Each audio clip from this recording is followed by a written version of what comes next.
রাত্রি এখন প্রায় 10টা।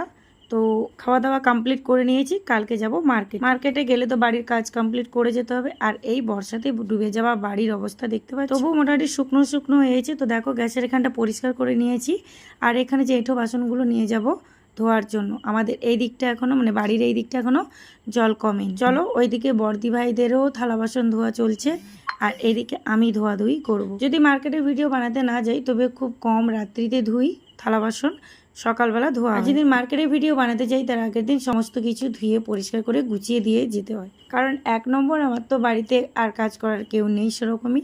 আর তোমাদের দাদাভাই তো পড়ানো আছে সকাল থেকে। আমাদের বাড়ির এইখানটায় জল চলে এসেছে, মানে থালা বাসন ধুতে বেশ ভালোই লাগছে।